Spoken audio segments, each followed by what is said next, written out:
one of my friends, physician friends, gave me a book called How to Beat the Heart Attack Gene. So I started reading that one. And then I just learned about lifestyle medicine, learned about Dr. Colin Campbell's eCornell plant-based nutrition course. And then I signed up, even though the large cost to, at the time, I was like, you know what, this is going to save my life. And I went vegan for the first time and plant-based, not just vegan, plant-based. So focusing on whole foods and plant-based, not the fake vegan cookies and vegan meat substitutes, trying to avoid all that. And then as I talk about in my chapter, within 3 months of that, I'd had PCOS my whole life, irregular periods, irregular cycles, some miscarriage issues and infertility issues. And within 3 months of being plant-based and vegan, I was pregnant at the age of 40, baby number 3.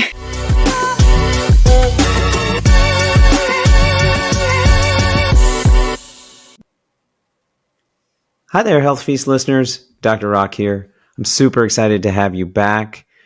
In today's episode, I'm thrilled to welcome Dr. Shilpi Pradhan. Dr. Pradhan is an ophthalmologist who is deeply integrating lifestyle medicine, and she's a trailblazer in the world of publishing. Dr. Pradhan owns Eye Doctor MD in Glen Ellen, Virginia, where she expertly combines her medical practice with lifestyle medicine. Her journey from Emory to Washington University and then to founding her own medical practice is just the backdrop to her current passion project, which is empowering others through lifestyle medicine and the written word. Dr. Pradhan is not just a physician, but she's a visionary in the publishing world with Pradhan Publications, LLC. She has moved beyond her practice, first to help herself and her children, and then friends and now colleagues and other physicians bring their written word to life. Her latest endeavor, How Healers Heal, coalesces 33 personal stories of women in lifestyle medicine. It's a flowing well of transformation and healing and really underscores the impact that lifestyle changes can have on health and the trajectory of our lives. In today's conversation, we peel back the layers of this collaborative work, exploring the emotional resonance of personal stories in the medical field and how these narratives can foster a deeper understanding of health beyond the clinical. Dr. Pradhan's insights into the editing process, the challenges of self-publishing, and the joy of seeing a project come to fruition offer a unique glimpse into the world of medical literature. We also dive into the essence of lifestyle medicine and its application in ophthalmology, discussing how simple yet profound lifestyle changes can have a significant impact on our health. Dr. Pradhan shares her experiences with integrating these principles into her practice and the transformative outcomes for her patients. Dr. Pradhan's journey from healing eyes to healing lives through her words and actions illustrates the incredible potential of lifestyle medicine to reshape our health narratives. So, whether you're going for a walk, on your commute home, or getting ready for bed and you want to curl up to an enlightening conversation, this episode is a perfect chance to reflect on the power of lifestyle changes.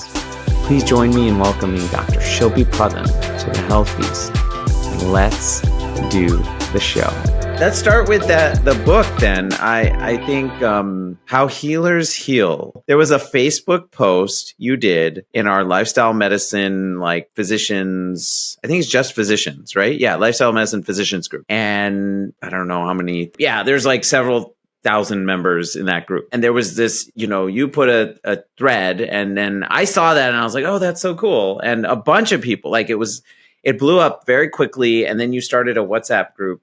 I never go into that app. I remember going into that app periodically, like maybe once every couple weeks. And I went into that app and there was like hundreds of messages, like literally in this. And then message from like you to me, I think, were like, you're not active in this group. And like, we don't know if you want to do this. And in that moment, I was like, this is overwhelming. I can't do this.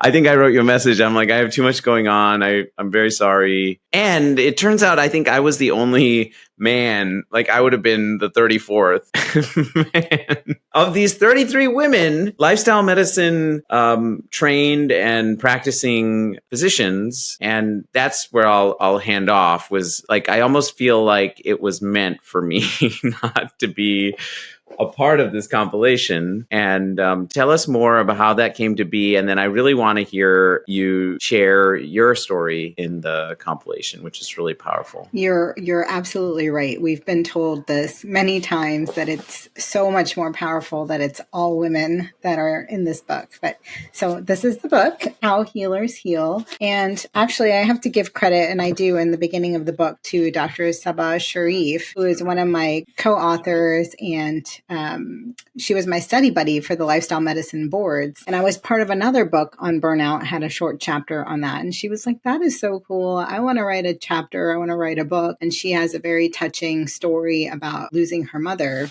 in the book. And she's always wanted to share it, but in a very sensitive and kind way. I think I just was off the cuff. Hey, why don't we just write a book together? And she's like, that's a great idea. And then Nandini, Dr. Sikareddy, and Dr. Huber, Julia, they were like, yeah, let's try it. So I made these posts on Facebook in two groups that were all physician groups. And I got this huge response. Actually, I think we had like over 40 people respond. And just like you, there were originally more people in the group who just didn't have time to participate, which is fine. And things happen as they are supposed to be. And maybe you're meant to write your own book. But so it was really like Sabah and Julia and Nandini, like as a collaborative effort. And then I just became the organizer. So I can't take credit for the idea even. I just helped put it together. And all these 33 women who decided to be, well, I'm one of the 33, but 32 other women who decided to be part of this book, like just openly shared their transformations of how lifestyle medicine found them, or they found lifestyle medicine, and how it transformed their lives and their practice clinically, their personal life. And it's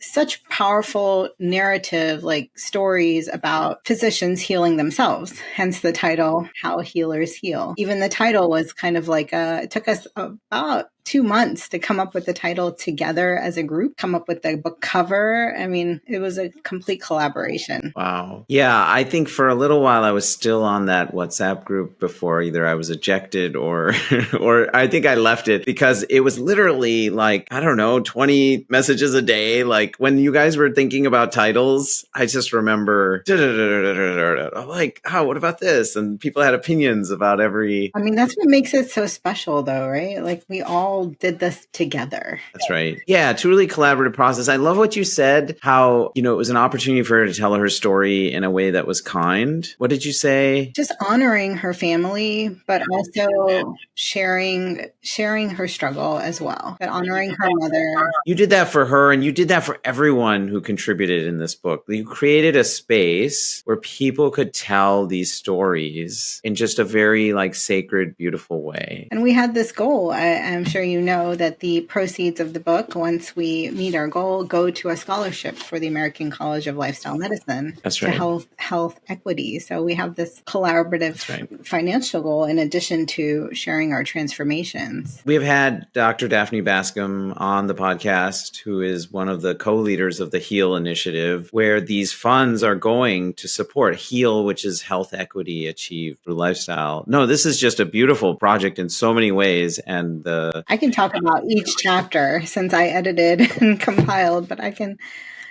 don't know if you want me to share my story or my favorite chapters in the book. That's why when we have people on, we love to reflect on your origin story. And that really is what this is. It's your lifestyle. And that's what this book is. It's a collection of 33 lifestyle medicine origin stories. So, I mean, honestly, I have now a Rolodex I know some of the people in the book, but now I have a Rolodex of like guests for the next 3 years. But anyway, yeah, I'd love for the viewers to hear your story. Sure.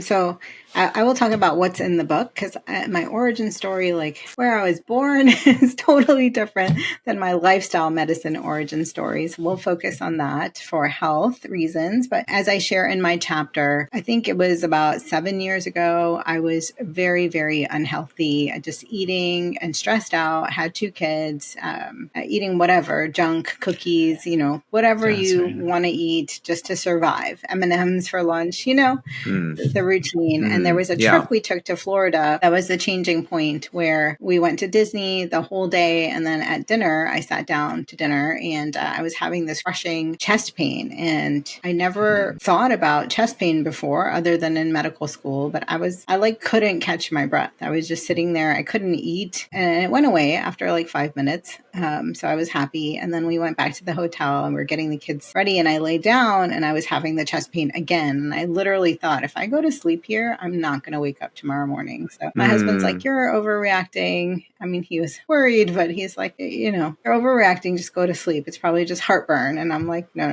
This is not heartburn. I've had heartburn before, and I've been pregnant before. You have wicked heartburn when you're pregnant. But anyway, so I was like, I'm just going to drive myself to the ER, which seems crazy. I'm like Googling was there Google? Yes, there was Google 7 years ago. So where to go? Thank God, right? What did we do before Google? Drove myself to the ER and checked in, and like got the whole workup, which was all negative, thankfully. And then came back home, after surviving 3 days in Florida. I was like, I've got to change my life. I mean, I can't die. I have 2 young kids. Like, I have a practice. What am I doing? I'm like 37, 38 years old at the time. I'm 45 now. So I just started reading about nutrition. Our nutrition education is so lacking, even for physicians. And one of my physician friends, Dr. Jonathan Schaff, he's here in Richmond, gave me a book called How to Beat the Heart Attack Gene. So I started reading that one. And then I just learned about lifestyle medicine, learned about Dr. Colin Campbell's eCornell plant-based nutrition course. And then I signed up, even though the large cost to, at the time, I was like, you know what, this is going to save my life. And I went vegan for the first time, and plant-based, not just vegan, plant-based. So focusing on whole foods and plant-based, not the fake vegan cookies and vegan meat substitutes, trying to avoid all that. And then, as I talk about in my chapter, within 3 months of that, I'd had PCOS my whole life, irregular periods, irregular cycles, some miscarriage issues and infertility issues. And within 3 months of being plant-based and vegan, I was pregnant at the age of 40, baby number 3. So you and your husband were basically like, we don't need contraception because this is never going to happen. I hear you. Yeah. And then suddenly you change your diet to one that consists of whole and processed plant-based food, and that balances your hormones in such a way that you unknowingly, unsuspectingly have this third miracle at 40. Surprise! Well, I mean, on the flip side of PCOS, I mean, it is annoying to have irregular cycles and, the hirsutism and all that stuff. But this is it. It's kind of nice to not have a period for like 2-3 months at a time, with the PCOS. And so when I was vegan and plant-based and had these regular cycles, I was like, gosh, this is annoying to have a cycle every month. And then I was not having cycles. I was like, what is happening? I haven't changed my diet. What could be happening? And then you were like, let me think back to third year. But she's a miracle, and she had her right before COVID started. It was interesting to and then during her infanthood, I was not vegan back because my parents and everyone was like, no, you must eat meat to keep her healthy during my pregnancy. And I was like, okay, fine, whatever. I don't want to argue about this. And then I went back to being vegan and plant-based after she was done breastfeeding, and I got pregnant again at 42. Then back to your contraception comment, I was like, it's time to have a vasectomy or some sort of permanent contraception. So we did take that route. But, during COVID, like nobody, you don't want to do anything, and no one wants to have like unnecessary elective procedures. And so we have 2 amazing, beautiful children. We have 4 children, but 2 amazing surprise children because of lifestyle medicine. And I've never had chest pain again, thankfully. And we're just all overall healthier because we just are more conscious of what we're eating. Yeah. How old are your older 2 kids? 12, almost 13, and 8. Okay. So presumably the 12-year-old was 5 when you started making some of these changes So maybe early enough where like they're still impressionable. I'm thinking like was it a transition? It must have been a transition for the family. I think about this a lot too, because I did a very similar thing. Like in my late 30s, I was eating like a standard American diet. And then I was like, no, I can't do this anymore. And I made these big changes. And then my family has sort of just come along in different ways. And I'm curious how that has looked for you and your family. Well, let me add gluten as a huge factor in my diet and my life and inflammation. So gluten intolerance is linked to miscarriage and infertility. And I also became gluten-free at that time. And this time I did it permanently instead of like for a month or two or whatever. So that impacted my family too, because all of a sudden there was like no gluten in the house. So that cuts out a lot of processed food actually. Although now there's gluten-free Oreos, there's gluten-free everything. But at the time, so that helped. And yeah, my husband was totally on board. Like, okay, we'll make our own gluten-free bread, or we'll make our own gluten-free pizza, and then all the vegan meals I started cooking with all the cookbooks that I had. They just ate it. Like, there's no question. That's what mom made for dinner. That's what's dinner. You know. Do you like cooking Indian food? I cook a range, but most of it is like a version of Indian food. Yeah, with a lot of sure, yeah. And so they were already eating. I'm assuming they were already eating like a lot of that, and so you were just sort of changing the ingredients in some ways. That's the way I like to get people to think about changing their diet. Is that you're not like changing everything you eat. You're just kind of changing the ingredients. Yes. You can still have everything. You swap out the cream for cashew milk, or blended soaked cashews. That's right. Or swap out the paneer for tofu. Tofu air fried for 10 minutes has almost the same consistency as paneer. So it's great. And it doesn't give you all that stomach upset and bloating and all the other things that go on with dairy. Yeah, that's right. Okay, so cool. So then talk to me about your professional practice. So you're an ophthalmologist by training, an eye specialist, and maybe tell us a little bit about why you wanted to do that and what your career has looked like, especially as you've made these changes in your own life. So interesting. Patients ask me all the time, like, why did you become an ophthalmologist? And my answer is always somewhat short, but not the one I gave in ophthalmology residency interviews.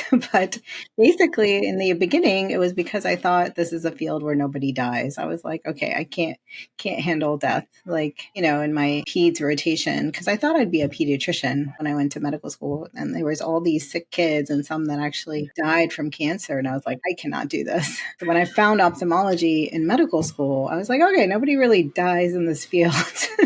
Not for what's going on in their eyes. That's not entirely true anymore, because I've had patients with that I've diagnosed their leukemia because of certain types of hemorrhages in their eyes, or ocular melanoma, or things like that. But anyway, that's the short answer. Is I wanted a happy field. I wanted one where nobody died. It wasn't the residency interview answer of, oh, I like the mix of clinic and and surgery, though I do enjoy that. Cataract surgery is fun, but that wasn't why. I wanted something not stressful in terms of emotionally stressful with talking to patients about death and dying. Although, vision and ophthalmology is very loaded. People are very emotionally invested in their vision. And when things are not working, That's true. I have patients who are monocular, one eye, lazy eye, one eye, really good eye, and then they have a stroke in their good eye. And it's devastating, to talk to these patients. I have patients who have been with me for 10 years who have glaucoma, and tell you the story of this lady, because it does. You said, how does lifestyle medicine impact my ophthalmology? So I had this lady who had glaucoma for a very long time, and she's got constricted visual fields on multiple medications, but stable. And then she had a stroke just when she came in, and then she had like kind of a homonymous hemianopia, where you're missing the whole half of one side of both eyes of her visual field. And when she came in and we did the testing and diagnosed it and confirmed it, on that note, I go on a little tangent. Strokes can only affect vision. I'm sure your audience knows about that's right. the mnemonic FAST, which became BFAST, adding the balance and the eye issues to stroke. But anyway, so she had nothing else, no slurred speech or facial droop. And we started talking about her diet, which I do in a lot of patients. My diabetic eye exams, I'm talking about diet because of lifestyle medicine. And she had the stroke an hour after she had bacon and sausages. and eggs for breakfast. And I told her about, the positive prescriptions of adding greens to try to help her blood flow and negative prescriptions of trying to take away all these fatty foods that are not good for her. And unfortunately, she kept her same diet. And she had another stroke like 4 months later with a slightly worsening vision. I share this story because lifestyle medicine, previous to knowing about nutrition and diet, I wouldn't have talked to her about diet at all. And then in terms of my life, like how I spend time counseling patients, it's not my job to decide whether they're going to make the change or not. Because sometimes I think, oh, she's never going to make a change. She's 85 years old. I actually said this to her in my, what I thought at the time when I was talking to her. And I was like, you know what? It's not my job to decide whether you're going to make the change or not. It's just my job to share the education that I know that can impact your future health. And it's your job to decide. But my job is to share everything that I know about what's happening with you. And she took it to heart and changed her diet. Even though I told her this the first time and the second time, she changed her diet after the second stroke, permanently, and cut out all the processed meat and bacon. And she switched to turkey bacon, but small steps, progress.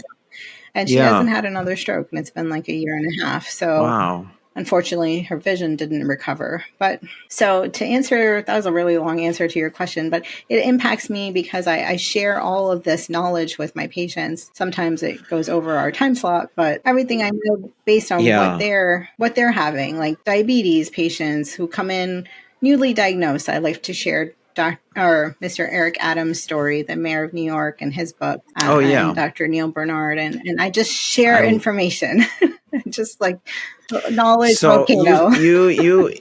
You said something earlier, which is so true, obviously. Like, we don't get this training in medical school, right? It's not, in some respects, we get nutrition training that's, I would say, kind of harmful because, well, it's basics of nutrition, but then they're expounding sort of what, I don't know, these food supplement companies want us to believe in terms of, like, if you look at what's handed out in the hospital, like Ensure, it's meeting their caloric need and vitamin needs, but it's doing it in like the most crude way possible. Like, it's got like 4 types of refined sugar and added oil and isolated protein and whey protein. This is what Ensure is. And we're giving this out as a health supplement. It couldn't be the opposite. And that's what we're sort of taught in medical school. Like, they need everybody has a certain number of calories they need. And but we don't learn nutrition in the way that you're talking to patients about it, about the power of diet, how food can be used to deprescribe and reverse disease. And so now you're doing it and it's taking you a long time. That,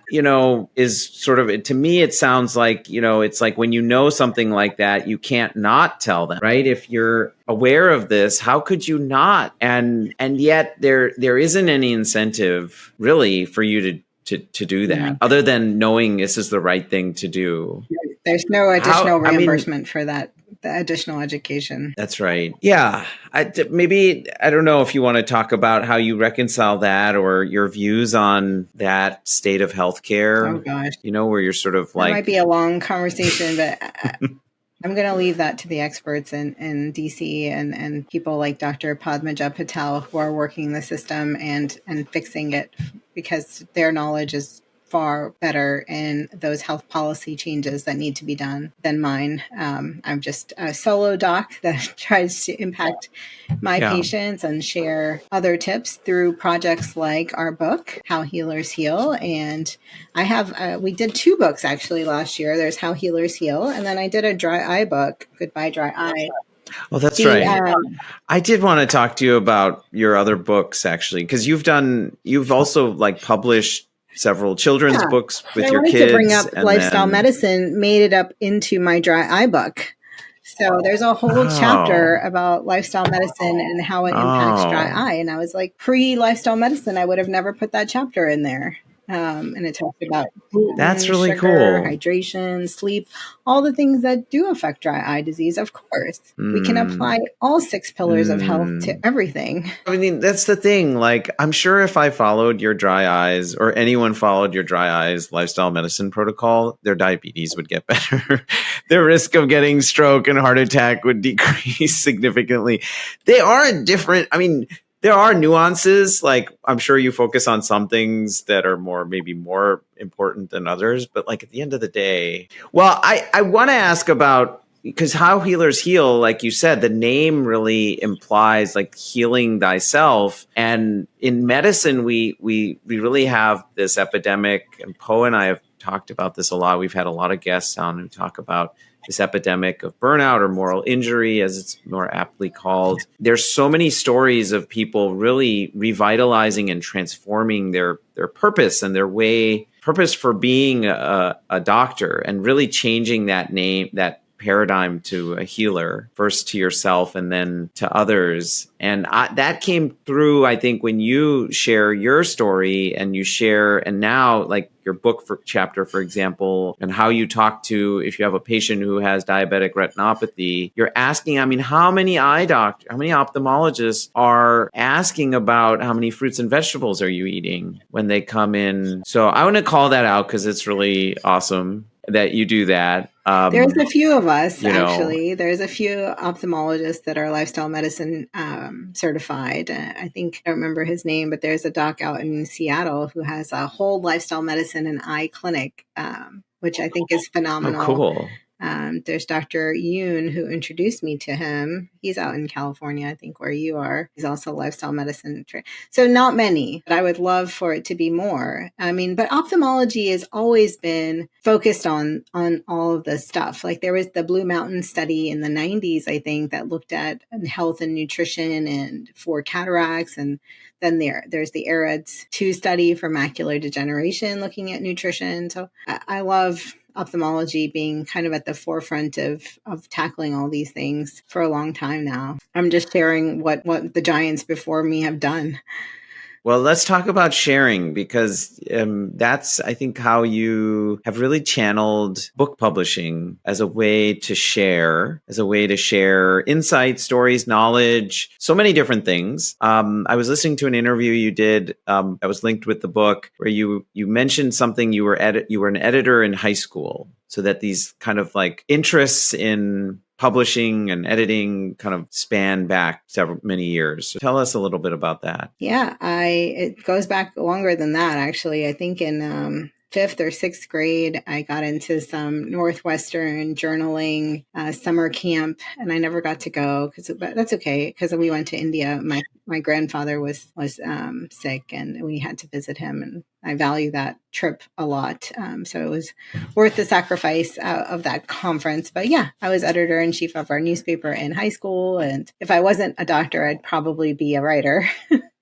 But I just love writing, and people ask me, like, especially this last year, how do you have time to write? And I'm like, it's my long lost passion. Everybody has a passion. Like, what do they love to do? And I forgot about it. Honestly, you get wrapped up in all these other things, being a mom, being a doc. I own my own business. I'm a solo practitioner for my ophthalmology practice. But it just gives me joy. And that's why I do it. Not because it's something to do, a little checkbox. No, this is just fun for me to write. That's right. And actually, my daughter, like you mentioned, my daughter was the first published author in our family, not me, because I helped her publish her book, which started also in COVID. The first book she published was a book of poems that she wrote in 4th grade. And we just made it a summer project. It was, again, in COVID that summer. And she illustrated all the poems, and we published it. And then her second book is the most impactful one, I think, called Tara the Dolphin. I have copies here. Let me see here. Here's her Tara the Dolphin. And it talks about this magical dolphin who helps save the world, and talks about the golden rule and just being good to each other and people. And I'm just so proud of her. So she did 2 books before I ever did any. So cool that your daughter from an early age, and all your children actually get this message that, like, you can spread good in this world. If you have something important to say, there's a way that you can say it, not just say it to the family, but you can actually publish it and get your message out there. That has been the biggest impact of her publishing, actually, is inspiring other kids that, hey, if she can do it, I can do it too. And it's been so neat. Their moms have reached out, and They've sent me their kids' books, and I've helped them publish their kids' books too on Amazon. Oh, All these cool. print-on-demand technologies like KDP on Amazon or Enneagram Spark, like just allow us to do this, which is great. The self-publishing world is amazing. Traditional publishing is also, I'm sure, really, really amazing. It just takes so much longer. That's right. And this really empowers individuals who want to get their message out. And you started your own now publishing company? Yeah. That's so cool. So what was the genesis of that? Was that before How Healers Heal came back out, or? I think it was with How Healers Heal, like at the beginning of that. So, I mean, you can be a self-publisher without starting your own publishing company, but Sure. the difference being that, I'm registered with the Library of Congress as a publisher. I'm registered with the ISBN website and copyright.gov and all these places as a publisher. So that's the difference. But it was just a way to make sure that I could do it all correctly, have our own ISBN, sell it wherever we wanted to, not be restricted to the free ISBN that comes with Amazon, which is also great because that's how we have published our kids' books.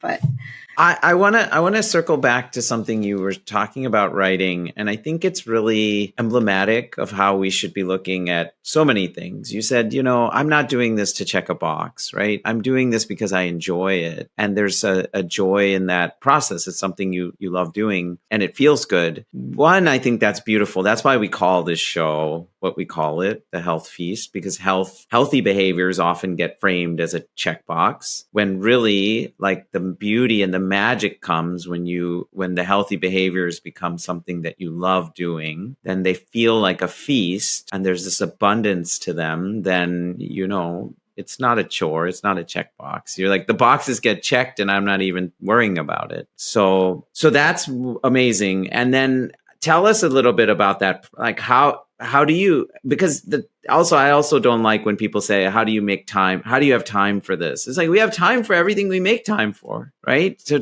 it's not that you don't have time. We have time. It's just a limited commodity. It's a limited resource. So how do you, what does your writing practice kind of look like? And I'm curious to know if what other projects you might share that are in the works. Well, to talk about what you just said, there's no balance, right? Everyone says like there's a work-life balance. There's no balance. Right. It's life. Well, I would just say, you just do whatever you're doing the best at the time. Like here, I'm talking with you. I'm just focused on sharing for your audience and for you. And when I'm at work, I'm focused on my patients. When I'm at home, giving my kids a bath, I'm focused on giving them a bath and playing and splashing or whatever, or reading a bedtime story, watching a movie with them, or cooking dinner. I mean, I do multitask sometimes, like listening to things while I'm cooking, but generally I don't. I tried that. I tried the whole multitasking, like listen to a podcast while I'm cooking dinner, and it's too much. I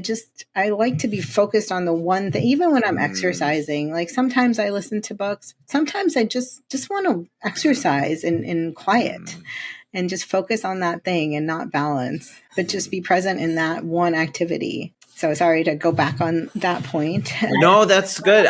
That's good for a lot of people to hear. How much of our society is now like, how many things can you get done? I can be listening to this and watching this and doing this, and you lose something. What I think what you're pointing out is you really lose something. It's like, even if it's, especially if it's something where you're moving in your body and then you're losing something on the listening, and you're losing something on being in that experience with your body. So it's a trade-off to be able to. My wife reminds me of that every time I take the dog out. She's like, you're going to listen, you're going to talk on the phone. Like, he really gets into like you being there with him. So I've been trying to do that more, like not taking my headphones when I take the dog out on the walk, so I can get really into his experience.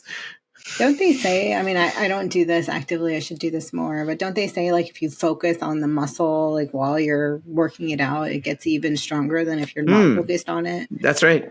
So, Mind muscle connection. yeah, it's the And, same thing. there's clear studies. Actually, there's studies where like people will just like they have somebody do bicep curls on one arm and they have someone imagine bicep curls with that mind muscle connection. And there's a similar rate of growth like after a certain number of weeks. I'm probably butchering like whatever the study was, but they've done research like that where it's just fascinating. Yeah. So much of from our being present and being aware of that muscle contraction. So that's a really good point. Okay. So anyway, going back to how you make time, balance is a bunch of bullshit. I hear that. Well, I Right. I mean, used to say time is that. all about like so these books like Tara the Dolphin. I have another one I'll show you.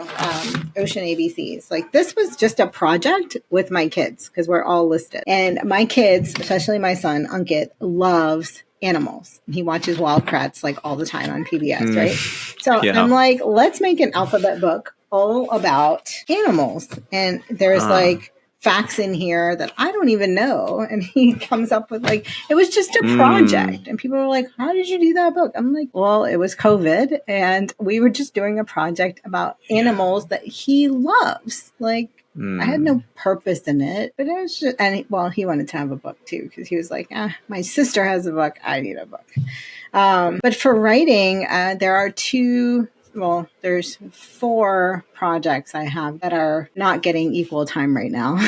But Sure. one is a dry eye course, a digital course that's way more in depth than my book. And for some people, they don't want to read, they want to watch me. So I have this That's right. very detailed course that's probably over the top for a layperson, but I'm giving you everything to help dry eye because so many people are suffering from dry eye. So that's my one project that I'm working on.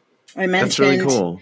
I mentioned lifestyle medicine with other diseases. And actually I started that book before the dry eye book and it's still not done, but it's lifestyle medicine, all the 6 pillars: nutrition, sleep, exercise, and how they affect the other major eye diseases like cataracts, macular degeneration, glaucoma, uveitis. So that's in more of like an outline stage right now. Then there's my memoir, which may never, ever get published. I wrote about it in my email to you. It's all about miscarriage because before my 4 kids, I was pregnant with twins in fellowship. And I worked so much and it was my first pregnancy and my doctors, wrote off my contractions and I went into labor and they were born at 21 weeks. So too young to survive. There was nothing wrong with them.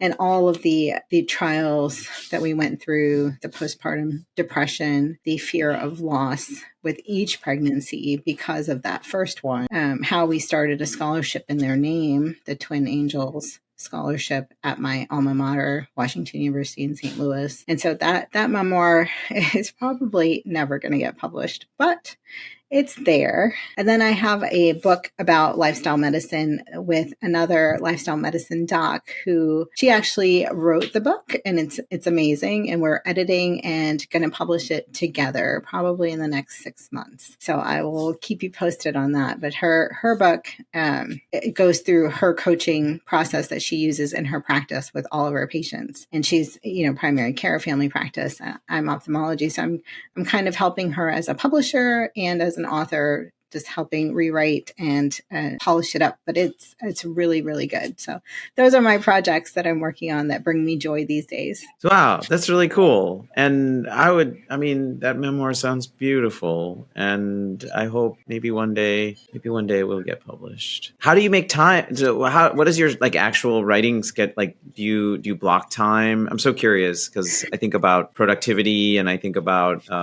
you're juggling so many things. Like you said, you're a business owner and you have your own sole practice and there's God knows so many things involved with that and all your patients that you're managing and following up. So never mind all that. And then you have 4 children and a 5th child, your husband. No, no, he's an amazing partner. I'm joking. I'm joking. He's a phenomenal person. I don't even know your husband. Now I'm like, no, I'm sure he's amazing. He's the most incredible man ever. But you know what I'm saying? Like, then you have to be the point here is you have to be intentional about making time for those other things because they're important to you and you enjoy them. And like sometimes there's even no intentional time available, Yeah, right? I try to write about 3 days a week. So it's not every day, and it's after the kids go to sleep. So unfortunately it's late, but if I'm tired, that's not a day I'm going to write. If I'm awake, and it's usually around between 10 and 11 p.m. And then I try to like edit and revise and go to sleep. Okay. Well, I love that because first of all, you're just being so kind to yourself. You're like, if I'm sleepy, if I need sleep, I'm going to listen to my body. And then also your expectation of yourself is not, I'm going to write every day or have to get a certain amount done. I'm just going to give this time when I have that time available, and I'm going to shoot to do it like 3 times a week. And if I do that regularly, I don't know what, something's going to come out of it, right? Things are coming out of it. You're like now looking back, you're like, yeah, these things happened. They came out of it. I love the story you tell with your son where it all started with, what do you enjoy? Oh, I enjoy animals. Like, I want to write, he was like, my sister has a book. I want a book. And like, how am I going to do it in a way that even at that young age, it's like, how am I going to do it in a way where this doesn't feel like something I have to do? This is like, oh, I'm looking forward to working on letter Y today. Like, Yeah. what? Yeah. It had so much fun looking up facts and finding pictures. That's It was just like a fun book. Yeah. Well, I'm involved in creative works. Obviously, we make this podcast. I write a newsletter, and it's the reminder. I have to remind myself I'm doing this because I enjoy this, right? So you have to like tell yourself that, because sometimes then if you've committed, like I want to release an episode every 2 weeks, I want to get my newsletter out every Monday, then it's like it can feel like, oh, this is becoming like a chore. So I'm just very cognizant of that. And then when I feel that way, I'm like, okay, well, I just need to like program in more time, or, I try to get a podcast episode out every 2 weeks, but there's not one coming out today. Today's January 1st, by the way. We're recording this. This will be released Happy New Year. probably sometime. Happy New Year. This will be released sometime in the new year, probably in February. But yeah, I've realized that as I've gotten older too. It's like, well, realize when you're feeling that way, when it feels like, and there are times when like you want to get something done. And I'm sure, there are aspects of publishing that aren't fun. Like, not everything is going to be, super fun, but the idea is that like most of the time you're enjoying the process. Because if it's not fun, why do it? If it's not fun, your why only do it? life that you have to live. Like, why do it? That's my excuse for my messy house. It's no fun to clean. Oh my God. Okay. So next week, well, it'll already be released by the time but we have a professional organizer who, her name's Marcia Sims, and just a similarity is like she talks about how everyone looks at cleaning and organizing as a chore, and she really helps people embrace how good, because this when your house is clean, it feels really good. It's amazing. And so she's like, then you have to break down the process into steps that feel good and manageable. And then eventually you have a system that, I don't know, that's the theory. My house is pretty is getting there. I'm working with her actually. So that's so cool. I'll listen to that episode for sure. Yeah. Well, we always have people talk about or sort of talk about what they would bring to our proverbial health feast. So if you were Dr. Pradhan was going to the health feast, and instead of bringing a dish, you're going to bring your mindset tip or life philosophy, what might you bring to our health feast? I would say, we talked about this earlier. I think we weren't recording at the time, but not playing the victim and realizing you're in control of your life. This is what I tell my kids, like when they're fighting or bickering about, he has more or she has more or whatever, like just be grateful for what you have and don't victimize yourself in any way. No one has it perfect, whether our Facebook pages and pictures make it look like we have perfect lives. No one does, right? But just focusing on where you are and growing from there for yourself, not for anybody else, not for social media. If you just focus on yourself, that's the best you can do. And there's no one to judge you except yourself. And don't judge yourself. Just be present and don't play the victim. Like just I hear you. I don't know how to say that better, but well, I think that's just so prevalent in our society and we all do it to varying degrees. And it's about becoming sort of aware of what you're in control over and what you're not, and letting go of what you're not in control over, and really doubling down over the things like your internal state. We're all in control of our lives, our thoughts, our actions, our feelings, everything. That's right. I mean, I know there are socioeconomic challenges for certain patients or people. But, when I think about, my parents came, to America as a student, my dad was a PhD student, and how he just used his education to get us to where we are. He was his PhD, he became dean, and just helped us get our educations and go to college and go to medical school. I have two brothers. One is a doctor, one works for Google. And they're both amazing, and their wives. But, we started from so very little. We didn't focus on what we didn't have. We just kept going. I'm so proud of my parents for, doing what they've done. Like such a hard immigrant life. Yeah, I'm first generation. If anybody wanted to know, I came when I was 6 years old. So I see. So born in India. Yeah. Born in India, came here when you were 6. And then have really shown what's possible. It's lovely that lived in student housing, kind of. There were apartments in the graduate school. When your parents first came. Yeah. And now you're a business owner, a physician, a mother, a publisher. I couldn't do it without my parents too. They helped me with all my kids. Like how do I do it all? I have a lot of help. My husband is very helpful. My parents are here and they're very helpful. So I don't play the victim ever, and just be grateful. And I don't know if I don't ever play the victim, but I try not to ever play the victim and just be grateful for everything I have. That's sort of a theme that has come out from, I'd say, every guest we've had on this show, is that will often reflect on their gratitude and how that being in that space has really been. One of our guests recently said, "That's my secret sauce." It's not, and he said it's not so secret because I talk about it all the time.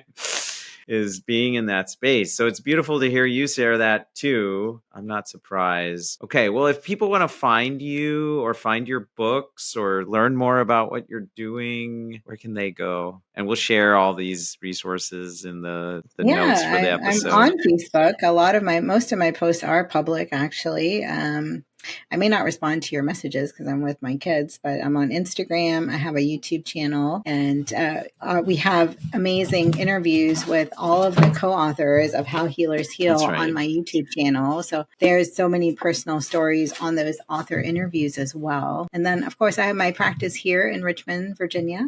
Yeah, that's right. And we'll link your website. And then you have some online courses that be in the works. Yes, my dry eye course should hopefully be done by the end of January. Okay, so it'll probably already be launched by the time we publish this episode. So if you do suffer from dry eyes and you're interested in improving that through lifestyle changes, that sounds like it'll be, there's already a book available, and we'll link to you have a Amazon site for you. And if you click on your name, and it has multiple things that come up. Is there a workbook too? I saw that you did. There is a workbook. Yes, it's an amazing workbook. The co-authors and I did it together as well. So because people wanted actionable steps, so this is more stories, but the workbook is, I can grab it. Hold on. Yeah, go ahead and grab it. Oh, I meant to ask about that. That's all right.